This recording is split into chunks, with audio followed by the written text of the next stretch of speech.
So you're installing some baseboards. You're taking your measurement. You've got a little sample piece of the baseboard. That way you can measure to the outside part of the miter to ensure that you get a perfect fit.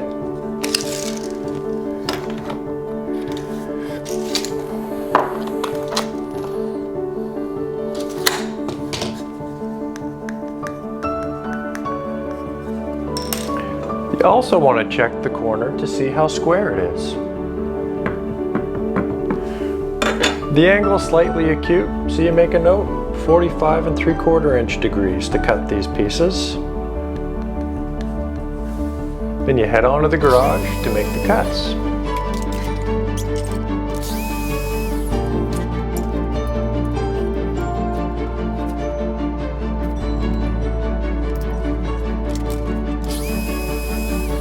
You've got your pieces cut. No need to test fit. You're a carpentry guru. Of course it's going to fit perfect. Just go ahead and nail those on.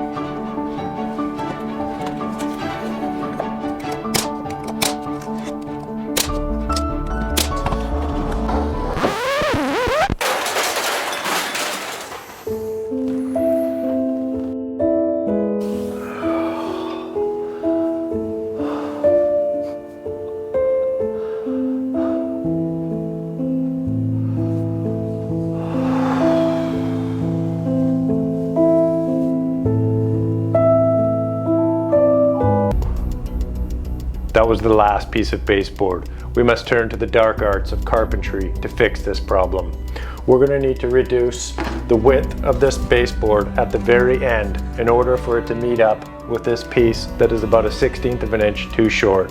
We're going to need a pencil and a belt sander. So you're going to want to draw a line on top of the baseboard. You want to start it off approximately the distance that you need to make up for the piece that's too short. So I'm going to start it off about 1/16 of an inch right at the start, and then I'm just going to taper it down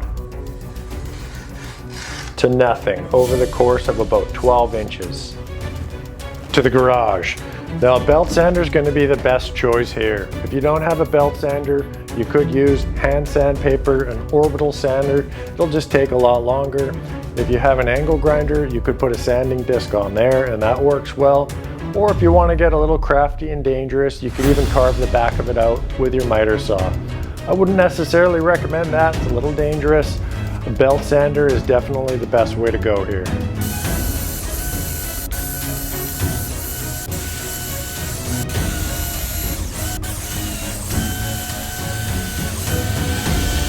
So I've got this thing all squared away with the belt sander. And to make it easier on yourself, go ahead and put yourself a little guideline before you start on the bottom edge as well. That way you're not going to get lost with the belt sander. And if you're going to err on the side of taking a little more off the bottom edge. This little trick also works great for crown molding if you make a mistake. Let's see how this thing fits.